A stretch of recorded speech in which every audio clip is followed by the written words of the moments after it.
Film bencana alam atau disaster movie. Genre ini secara konsisten meraup miliaran dolar di box office, tapi hampir tidak pernah menyentuh skor setidaknya 90 di Rotten Tomatoes atau menyentuh angka 8 di IMDb. Jangankan 80, menyentuh 60 aja jarang banget. 50 deh paling enggak. Kasihan-kasihannya mah segitulah, masih jarang juga. Entah kenapa reviewer dan penonton umum melihat genre ini tuh sangat klise dan menilainya bisa dibilang sangat jelek. Ada sebuah diskusi di sini. Sekarang, kita akan membedah kenapa film-film ini dicap jelek atau kurang atau bisa dibilang mediocre. Padahal mungkin saja lebih dari itu. Disclaimer dulu, mungkin selera bagus enggaknya sebuah film itu tergantung masing-masing individu seseorang ya. Jadi sebisa mungkin jangan telan mentah-mentah omongan kita ini. Kita hanya sekedar sharing aja pendapat pribadi. Jadi kalau kalian nggak sependapat pun juga nggak apa-apa. Bisa diskusi di kolom komentar. Oke, lanjut.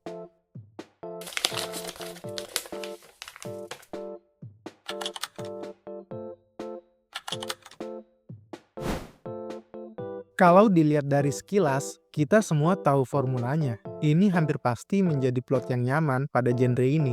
Pertama, mengenai keluarga yang berantakan. Biasanya ada seorang ayah, ilmuwan, atau petugas penyelamat yang harus menyelamatkan mantan istri dan anak-anaknya. Kiamat menjadi ajang reuni keluarga yang ekstrim. Coba itu. Lalu ada ilmuwan jenius yang diabaikan. Satu-satunya orang yang bisa memprediksi dan tahu bencana akan datang, tapi para petinggi yang bodoh atau goblok tidak mau mendengarkan sampai semuanya terlambat. Ya, mungkin kalau didengarkan juga filmnya kelar 15 menit doang.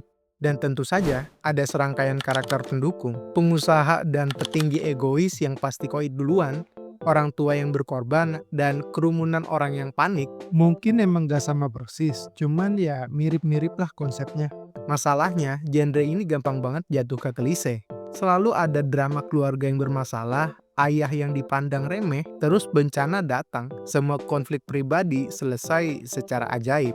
Kritikus bisa dibilang benci banget sama formula kayak gini. Karena ceritanya sudah bisa ditebak dari 5 menit pertama kita nonton, tapi apakah ini benar-benar sebuah kelemahan? Atau justru fitur yang disengaja? Formula ini bukanlah penceritaan yang gagal, melainkan penceritaan yang super efisien. Tujuannya adalah membangun pertaruhan emosi secepat mungkin, agar film bisa segera beralih ke alasan utama kita nonton film ini.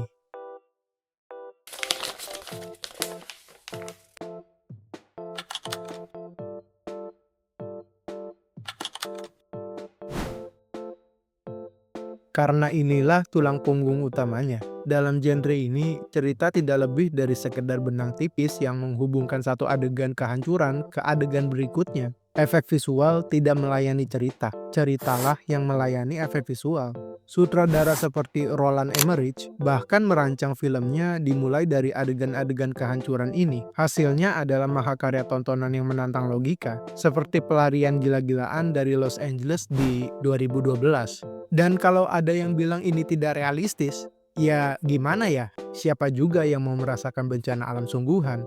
Justru karena gila dan mustahil, makanya jadi seru. Kita tidak membayar tiket untuk melihat drama keluarga yang realistis. Kita membayar untuk merasakan sensasi katarsis dari kekacauan yang terkendali. Film bencana ini sangat memuaskan kalau tujuannya murni hiburan. Tidak semua film harus punya karakter kompleks seperti film-film drama pemenang Oscar. Menilai film seperti Armageddon dengan standar yang sama seperti menilai Manchester by the Sea adalah sebuah kesalahan. Tujuannya beda. Tujuannya adalah untuk menghibur, dan dari Matrix itu, film-film ini adalah sebuah kesuksesan besar. Entah itu dari finansial, nilai, atau dan lain sebagainya.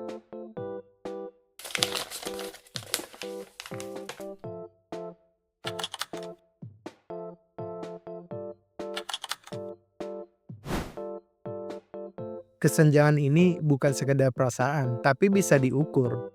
Ada film Armageddon, sebuah film yang dicerca kritikus sebagai yang nggak masuk akal, justru dicintai penonton dan menjadi film terlaris di dunia pada tahun 1998. Selanjutnya ada film 2012. Ini film sangat fenomenal banget waktu itu. Siapa sih yang nggak tahu film ini? Alumni Kiamat 2012, film ini hanya mendapatkan skor 39% dari kritikus, tapi meraup hampir 800 juta dolar. Dan ada juga film Geostorm yang bisa dibilang dihancurkan kritikus tapi tetap punya penonton setia. Ini membuktikan bahwa studio telah menyempurnakan formula untuk film yang kebal kritik. Mereka tidak menjual film ke para kritikus. Mereka menjualnya langsung ke keinginan kita akan tontonan dan pelampiasan emosi. Kritikus mencari orisinalitas dan kedalaman, sementara penonton mencari kegembiraan dan visual yang megah. Dua sistem penilaian yang sama sekali berbeda.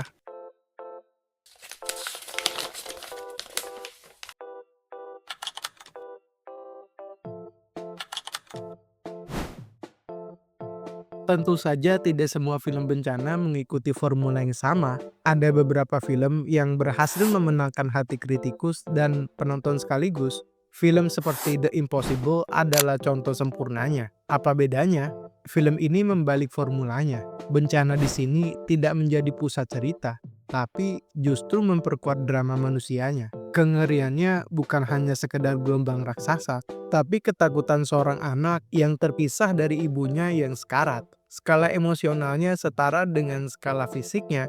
Hal yang sama juga terlihat pada sinema internasional. Film Norwegia The Wave dipuji karena fokusnya pada dinamika keluarga yang terasa nyata sebelum bencana melanda. Sementara itu, film-film bencana Korea Selatan seringkali menggunakan malapetaka sebagai alat untuk kritik sosial yang tajam terhadap pemerintahan atau masyarakat. Itu semua memberikan lapisan kedalaman yang jarang ditemukan di film Hollywood.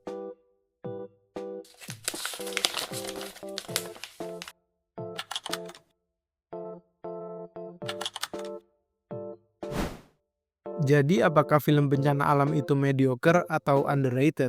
Jawabannya adalah iya dan tidak. Mereka underrated karena sering dinilai dengan standar yang salah. Menilai film seperti 2012 karena dramanya yang dangkal itu sama saja mengkritik roller coaster karena tidak membawa kita ke tujuan akhir.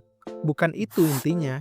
Intinya adalah perjalanannya. Dan dalam genre ini, perjalanannya adalah kehancuran yang megah dan memuaskan. Mereka bisa dibilang bukan drama yang gagal, melainkan sistem penyajian tontonan yang sangat sukses. Jujur, mungkin untuk menilai film ini secara subjektif, ya seru-seru aja. Nonton film genre ini untuk menemani makan dan kalau waktu kosong, ya seru aja sih. Bisa dibilang genre ini itu genre comfort movie favorit kita. Ya sekali lagi, mungkin masing-masing orang beda pendapat atau beda selera, ya nggak apa-apa juga. Ya mungkin kalau menilai secara objektif adalah kekurangannya. Seperti karakter, teknikal, atau berkaitan cerita, ya mungkin pasti ada lah. Nggak mungkin nggak ada, apalagi genre kayak gini. Genre ini adalah katarsis sinematik, sebuah pelarian yang aman untuk menghadapi ketakutan terbesar kita. Dan terkadang, itulah yang kita butuhkan dari sebuah film. Jadi bagaimana menurut kalian? Bagaimana kalian menilai fenomena film bencana alam ini? Boleh diskusi di kolom komentar.